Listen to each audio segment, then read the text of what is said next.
j'ai remarqué qu'il y a certains auteurs dont je ne partage pas du tout les idées parce que je trouve leurs idées radicales, qui arrivent à véhiculer leurs idées parce qu'en fait, quand ils arrivent dans des médias, dans des plateaux télé, vont volontairement donner des idées qui radicalisent, ça fait parler les gens et au final, fait que leur livre va beaucoup plus être véhiculé. Donc moi, ça m'a soulevé une question auquel j'ai pas réussi à trouver de réponse, c'est que parfois, je vais avoir tellement tendance à vouloir être précis, être exact, être juste, que du coup, je vais m'empêcher de dire quelque chose qui pourrait créer des émotions et interpréter, et alors qu'en fait, ça pourrait être un bon moyen de passer mon message. Exemple concret d'un truc qu'on a testé et qu'on a fait, qui est basé sur cette analyse de dire, tiens, il y a des gens qui utilisent cet outil de choquer pour passer leurs idées. On a créé une vidéo qui s'appelle « J'emmerde la retraite » en essayant de comprendre cette manière de communiquer. L'objectif de cette vidéo, c'est non pas de dire que la retraite sert à rien, parce qu'au contraire, moi, mon papa, je suis très heureux qu'il soit à la retraite et je pense que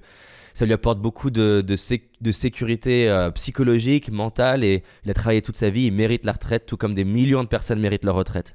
Mais ce que j'ai remarqué, c'est que si je fais une vidéo, le message, l'essence de mon message, c'était quoi?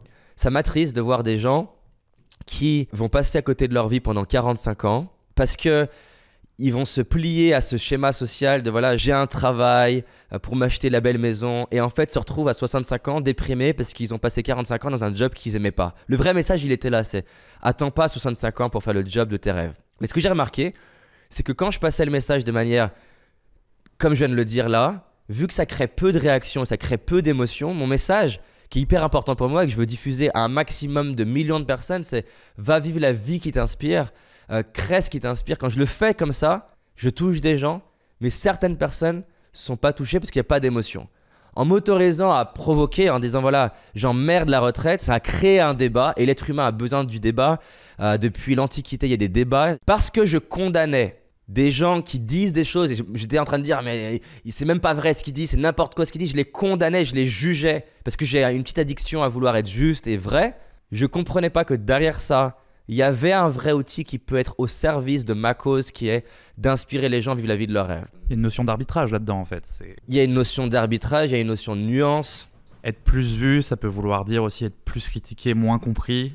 Et du coup, c'est un choix que tu fais de à quel point je suis prêt à être vu, à quel point je suis prêt à ce que mon message soit moins compris potentiellement, mais au moins il sera plus écouté et tu fais un choix en fait. Voilà, j'essaye de faire un choix de qu'est-ce qui me rapproche le plus de ma vision. Est-ce que si ce que tu veux, c'est partager un message à un groupe de gens qui sont relativement déjà d'accord avec toi, il n'y a pas besoin de provoquer et choquer parce qu'en fait, ces gens-là, ils vont naturellement vouloir écouter ton contenu, ils le cherchent. Je vais prendre un exemple. Idriss Aberkan, il a fait une vidéo « J'accuse ». Quelque part, voilà, c'est provocateur d'accuser comme ça.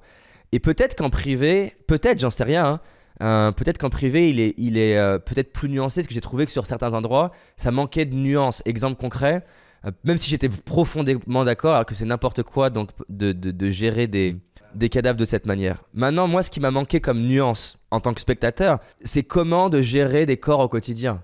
Parce qu'effectivement, dit comme ça, laisser une tête sur le sol, ça m'a choqué, moi aussi. Mais si j'essaie de me mettre dans le contexte de quelqu'un qui voit des corps tout le temps, est-ce que c'est autant choquant? Peut-être un peu moins. Mais si tu nuances trop ton discours, peut-être que je le regarde pas et moi-même je me suis dit que c'est pas normal parce qu'effectivement, d'ailleurs je me disais que moi ce qui m'aurait plus touché c'était qu'il me fasse imaginer que ma mère par exemple fasse le choix de donner son cadavre à la science et que pourquoi elle le fait c'est pour faire évoluer la science et qu'au final en n'utilisant pas son corps on n'honore pas pourquoi elle l'a fait. Mais je m'étais dit, tiens, moi, par exemple, si je donnais mon corps, est-ce que par hasard, j'ai pas déjà accepté que potentiellement ma tête puisse être découpée? Parce qu'en fait, voilà, c'est une question qui est hyper complexe, mais s'il l'avait peut-être fait comme ça, moi, ça m'aurait peut-être apporté, mais en le nuançant trop, justement, c'est trop lisse. Et l'intention de ce que j'ai compris, c'est il faut qu'on en parle, c'est pas normal de gérer des corps comme ça, ce à quoi j'étais très d'accord. Il y a de la place à polariser un discours, être agressif, être violent, tout comme il y a de la place à de la nuance. Tu vois, c'est pareil avec les gilets jaunes, parfois je me disais c'est chiant, toute cette colère, cette émotion, pourquoi on parlerait pas plus calmement en fait? Parce que moi c'est ce qui est important pour moi qu'on parle plus calmement. Mais, bah voilà, objectivement, vu que c'est pas un sujet à la base qui m'intéresse, j'aurais jamais regardé des documentaires, enfin des vidéos, j'aurais jamais pris le temps d'entendre la vision de certains gilets jaunes et me dire bah oui, c'est vrai que c'est pas facile d'une vie où la personne elle est dans ces conditions-là et faire l'effort de me mettre dans son monde. Je l'aurais pas fait de base s'il n'y avait pas eu de la protestation Parce que mon biais, moi, c'est de me dire, moi, mon fantasme, c'est qu'on puisse tous discuter calmement. Mais sauf que tu as envie de discuter calmement sur des sujets qui t'intéressent.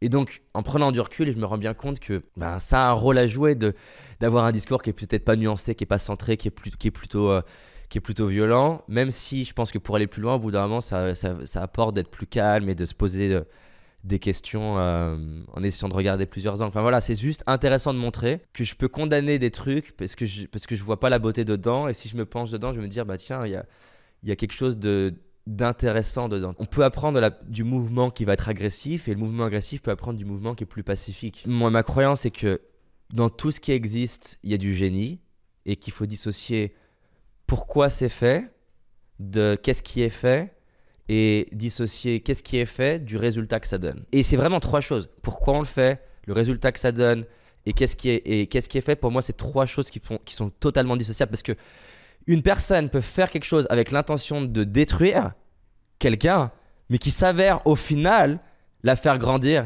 Donc le résultat, l'intention et qu'est-ce qui a été mis en place, pour moi, c'est 3 choses à décorréler pour arriver à apprendre en fait.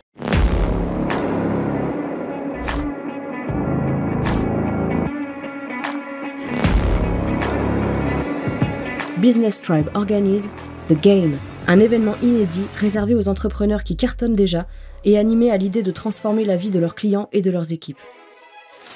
The Game, c'est un événement inédit de 3 jours pour profiter des stratégies avancées d'intervenants brillants, pratiquer lors de sessions de travail organisées et repartir de ces 3 jours en ayant avancé sur ce truc qui compte pour faire croître ton activité.